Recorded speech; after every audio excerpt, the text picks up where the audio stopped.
2022년 7월 20일 큐티 말씀입니다. 출애굽기 2장 11절로 25절입니다. 모세가 장성한 후에 한 번은 자기 형제들에게 나가서 그들이 고되게 노동하는 것을 보더니 어떤 애굽 사람이 한 히브리 사람 곧 자기 형제를 치는 것을 본지라. 좌우를 살펴 사람이 없음을 보고 그 애굽 사람을 쳐 죽여 모래 속에 감추니라. 이튿날 다시 나가니 두 히브리 사람이 서로 싸우는지라. 그 잘못한 사람에게 이르되 내가 어찌하여 동포를 치느냐 하매 그가 이르되 누가 너를 우리를 다스리는 자와 재판관으로 삼았느냐. 내가 애굽 사람을 죽인 것처럼 나도 죽이려느냐. 모세가 두려워하여 이르되 일이 탈로 되었도다. 바로가 이 일을 듣고 모세를 죽이고자 하여 찾는지라. 모세가 바로의 낯을 피하여 미디안 땅에 머물며 하루는 우물 곁에 앉았더라. 미디안 제사장에게 7딸이 있었더니 그들이 와서 물을 길어 구유에 채우고 그들의 아버지의 양떼에게 먹이려 하는데 목자들이 와서 그들을 쫓는지라. 모세가 일어나 그들을 도와 그 양떼에게 먹이니라. 그들이 그들의 아버지 르우엘에게 이를 때에 아버지가 이르되 너희가 오늘은 어찌하여 이같이 속히 돌아오느냐. 그들이 이르되 한 애굽 사람이 우리를 목자들의 손에서 건져내고 우리를 위하여 물을 길어 양떼에게 먹였나이다. 아버지가 딸들에게 이르되 그 사람이 어디 있느냐. 너희가 어찌하여 그 사람을 버려두고 왔느냐. 그를 청하여 음식을 대접하라 하였더라. 모세가 그와 동거하기를 기뻐하매 그가 그의 딸 십보라를 모세에게 주었더니 그가 아들을 낳음에 모세가 그의 이름을 게르솜이라 하여 이르되 내가 타국에서 나그네가 되었음이라 하였더라. 여러 해 후에 애굽 왕은 죽었고 이스라엘 자손은 고된 노동으로 말미암아 탄식하며 부르짖으니 그 고된 노동으로 말미암아 부르짖는 소리가 하나님께 상달된지라. 하나님이 그들의 고통 소리를 들으시고 하나님이 아브라함과 이삭과 야곱에게 세운 그의 언약을 기억하사 하나님이 이스라엘 자손을 돌보셨고 하나님이 그들을 기억하셨더라. 아멘.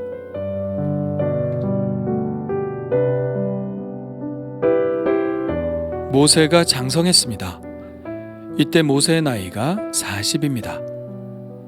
어느 날 그는 자기 형제들에게 나갔는데 여기서 형제들이란 동족 곧 히브리인들을 말하죠. 모세는 어머니가 유모의 역할을 했기 때문에 자기의 정체성에 대해서 뚜렷했습니다. 자기는 히브리인이고 언젠가는 히브리 백성을 고된 노역에서 해방시킬 것이라는 꿈을 꾸고 있었죠. 나가서 그가 보았던 것은 자기 형제들이 고되게 노동하는 모습이었습니다. 또 학대도 받고 있었죠. 마침 어떤 애굽 사람이 한 히브리 사람을 치는 것을 보았는데요. 모세는 피가 거꾸로 솟는 것을 느꼈겠죠. 피는 물보다 진하다고 하지 않나요? 그는 젊었고 동족에 대한 사랑이 있었고 그래서 분노했습니다. 정의감에 불탔죠. 아무도 보지 않을 때 그 애굽 사람을 쳐 죽이고 모래 속에 감추었습니다. 이때 모세의 마음은 어땠을까요? 통쾌했을 것입니다. 어쩌면 자신이 지금 사명을 감당하고 있다고 생각했을지도 모릅니다. 자신이 드디어 하나님의 뜻을 이루고 있다고 생각하고 그렇게 했겠죠.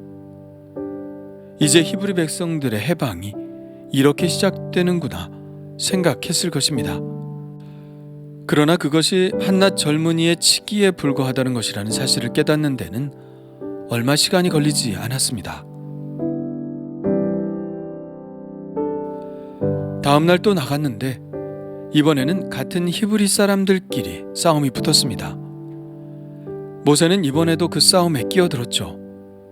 동족끼리 싸우는 것은 옳지 않다는 것을 가르치고 싶었을 것입니다. 모세가 말합니다. 내가 어찌하여 동포를 치느냐? 그러자 예상 외의 반응이 나왔죠. 공주의 수양아들 정도의 권세를 가진 사람이 한마디 하면 그들이 들을 줄 알았습니다. 그런데 오히려 모세를 공격합니다. 누가 너를 우리를 다스리는 자와 재판관으로 삼았느냐? 내가 애굽 사람을 죽인 것처럼 나도 죽이려느냐? 모세는 자기가 완전 범죄를 저지른 줄 알았습니다. 아무도 모르게 이 일을 했기 때문에 아무도 모르는 줄 알았죠. 그런데 누가 본 것입니다. 이미 모세가 애굽 사람을 죽였다는 소문이 하루 만에 쫙 퍼진 것이죠.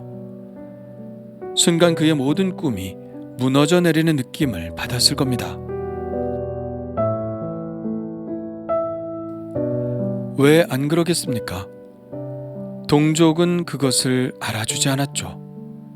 동족들은 자기 편을 들 줄 알았는데 오히려 자기를 공격하려고 하고 있습니다. 이것이야말로 힘 빠지는 일이죠. 사람이 무슨 일을 하려고 하면 동기가 부여되어야 하는 것입니다. 그 일을 해야 할 이유가 있을 때 하는 것이죠. 그런데 이제 그 이유가 없어졌습니다. 모세 자신은 동족을 위해서 한 일인데 동족들은 그것을 선하게 받아들이지 않았습니다. 동족들은 그저 자신을 한 명의 살인자로 보았죠. 그는 자신이 이 일을 해야 할 이유를 완전히 잃어버리고 말았습니다. 그들이 좋아하지도 않는 일을 내가 목숨을 버려서까지 해야 할 이유가 무엇이 있을까요? 그래서 그는 자기 살 길을 찾아 도망하는 길을 택했습니다. 모세는 미디안 땅으로 도망을 합니다. 거기에서 한 여인과 결혼하여 아들을 낳고 평범한 삶을 살아가죠. 그렇게 미디안 광야에서 40년의 세월을 보냅니다. 이 40년의 삶에 대해서 성경은 자세히 기록하고 있지 않습니다. 기록하지 않은 이유는 별로 중요하지 않기 때문이죠. 그렇습니다. 그는 별로 중요하지 않은 삶을 살았습니다. 그저 평범한 삶, 설명하지 않아도 능히 짐작이 되는 누구나 그런 삶을 사는 평범한 삶을 살았죠. 이 40년의 기간 동안에 어떤 특별한 일이 일어나지는 않았지만 변화는 있었습니다. 그것은 모세가 뭔가 할 수 있는 사람에서 할 수 없는 사람으로 바뀌었다는 것입니다. 그가 할 수 없는 사람으로 바뀐 것은 출애굽기 3장부터 나오는 하나님과의 실랑이를 통해서 알 수 있죠. 40년 전 모세는 혈기가 있는 사람이었고 정의감에 불타는 사람이었고 히브리인의 독립을 위해서 뭔가 하려고 했던 사람이었고 그래서 사람까지 죽이는 일을 서슴지 않았던 사람이었습니다. 그런데 40년 후 그는 동족에 대한 배신감 때문에 아무것도 아닌 자신을 발견하고서 한낱 도망자 신세로 그를 알지 못하는 곳에 가서 평범한 삶을 살아가며 과거 40년 전에 가졌던 그 모든 힘이 다 빠져버렸습니다. 그는 아무것도 할 수 없는 사람이 되었습니다. 사명, 소명, 독립, 민족 이런 것은 그의 삶에 있어서 이제 아무 의미도 없었죠. 모든 힘이 다 빠지고 이제 그는 평범한 목동으로 살아가고 있습니다.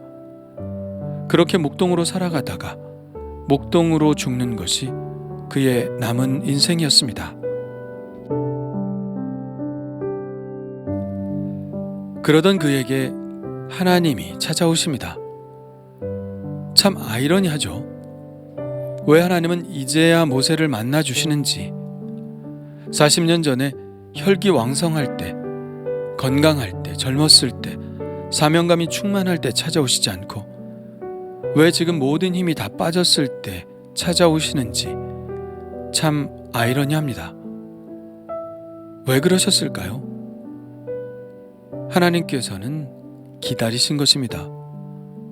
무엇을요?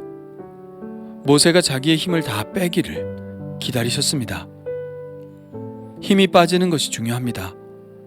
내 힘이 빠지는 것이 중요합니다. 내 힘이 빠져야 하나님의 힘이 들어가기 때문이죠. 하나님이 보시기에 모세는 자신의 힘이 너무 많이 들어갔습니다. 하나님도 물론 조급하셨겠지만 그 힘을 빼기까지 40년이란 세월을 기다리셨습니다. 하나님께는 어떤 사람이 필요할까요? 하나님은 어떤 사람을 효과적으로 사용하실 수 있을까요? 죽은 사람입니다. 자기를 완전히 포기한 사람입니다. 십자가에서 죽음을 경험한 사람입니다. 나의 직업의 자랑도, 나의 머리 좋음도, 나의 학력도, 나의 부유함도, 나의 지위도, 이 모든 것들이 나의 구원에 아무런 영향력이 없음을 고백하는 것입니다. 신 앞에서 아무것도 아닌 존재의 하찮음을 고백하는 사람입니다. 그렇게 하나님 앞에서 완전히 죽은 자를 하나님께서 사용하시죠.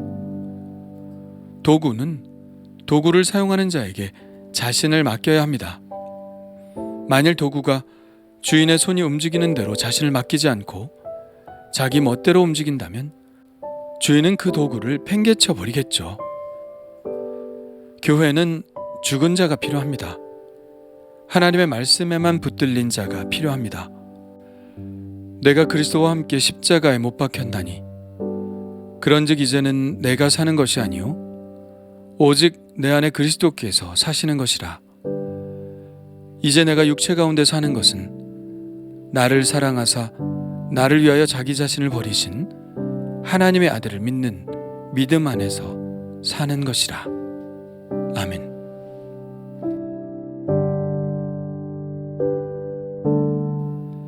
주님 감사합니다. 저의 혈기로 주님의 일을 하지 않게 하여 주옵소서. 저의 자신감으로 섣불리 일하지 않게 하옵소서. 나의 실력을 믿지 않게 하시고 그렇다고 또 주님의 은혜를 많이 받은 것도 자랑하지 않게 하여 주옵소서. 그저 저는 아무것도 아닙니다라고 고백하며 주님의 분부만 기다리게 하여 주옵소서. 제 힘을 빼시고 하나님의 힘으로만 채우시옵소서. 그저 하나님이 쓰시기 좋은 도구가 되게 하옵소서. 예수님의 이름으로 기도합니다. 아멘.